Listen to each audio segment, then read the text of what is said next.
पहले हम आपसे ही जानना चाहते हैं कि राजेंद्र जी, आपने जो विरोध किया वो एक तरह से खारिज हो गया, मतलब कोई देश भर में भी आपको व्यापक समर्थन नहीं मिला और राजनीतिक दलों में भी आपको समर्थन नहीं मिला। हम ये जानना चाहते हैं कि क्या ये सही कहा जी? वो संसद में टेक्निकली बात आप कर रहे हैं, देश देख रहा है, जनता समझ रही है और ये आने वाला वक्त बताएगा कि समाजवादी पार्टी का जो स्टैंड है वो क्या, उसका क्या नतीजा निकलेगा। संसद में जिस तरह से संख्या बल है उसके आधार पर समाजवादी पार्टी चूंकि सिद्धांत में विश्वास करती है और हम ये मानते हैं कि एक बार आरक्षण मिला, हम शेड्यूल कास्ट शेड्यूल ट्राइब के खिलाफ नहीं है, आरक्षण के खिलाफ नहीं है, लेकिन प्रमोशन में आरक्षण को लेकर के हमारी समझ है कि इससे प्रशासनिक जो व्यवस्था है वो प्रभावित होगी और समाज में और दूरी बढ़ेगी, वैमनस्यता बढ़ेगी, तालमेल नहीं रहेगा, इससे और दिक्कत का सामना करना पड़ेगा।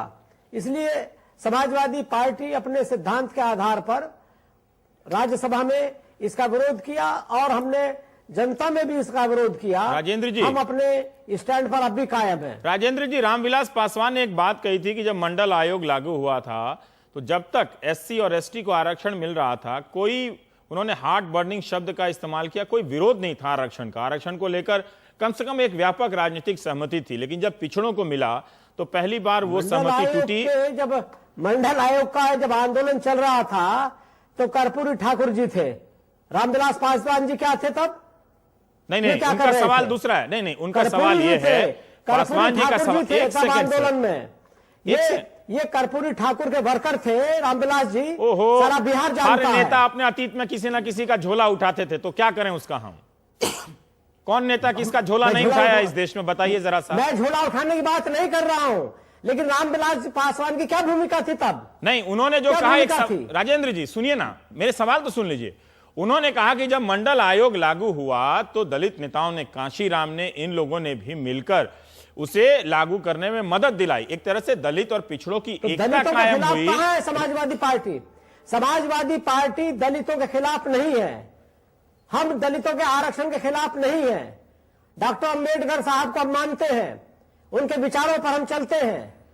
ये सवाल कहां से आया है? नहीं तो फिर आप प्रमोशन में रिजर्वेशन को किस आधार पे, आप अपना आधार ही स्पष्ट कर दीजिए जरा। लेकर के हमारी अपनी समझ है। क्या समाजवादी पार्टी मानती है कि इसमें समाज में और विषमता बढ़ेगी, प्रशासनिक व्यवस्था तहस नहस होगी, इससे काम प्रभावित होगा, सुचारू रूप से नहीं हो सकेगा, ये हमारी समझ है और हम उस पर कायम हैं। प्रशासनिक कुशलता पर असर पड़ेगा, लेकिन इसमें तो है 355 का आर्टिकल आज में है सर, जो आज संशोधन पेश किया गया है उसमें है कि कुशलता का भी ध्यान रखा जाएगा प्रमोशन देने में, और 22.5% का ही कोटा है, उस पर कैप लगाया गया है। तो जो उनका कोटा है, जो उनका प्रतिशत है, उतना तो होना ही चाहिए। कहां हम इंकार करते हैं? समाजवादी पार्टी शुरू से ही डॉक्टर अम्बेडकर साहब को मानती है और डॉक्टर लोहिया, डॉक्टर अम्बेडकर के विचार इस मामले में एक है, हमारी सामाजिक नीति है, उसमें हम दलितों के साथ हैं, दलितों के पक्ष में हैं। हम आरक्षण को दलितों का आगे बढ़ने का एक अवसर मानते हैं, सम्मान के साथ जीने का अवसर मानते हैं। आपको क्यों लगता है कि प्रमोशन, देखिए ये तथ्य तो आपके सामने है कि नौकरियों में प्रमोशन जो है नहीं दिया गया है, तो वो संख्या आप चाहे कॉलेज का ले लें या यूनिवर्सिटी का ले लें या किसी भी ले लें, केंद्र सरकार में जो ज्वाइंट सेक्रेटरी लेवल पहुंचते हैं, एडिशनल सेक्रेटरी होते हैं, वहां भी इनकी संख्या काफी कम है।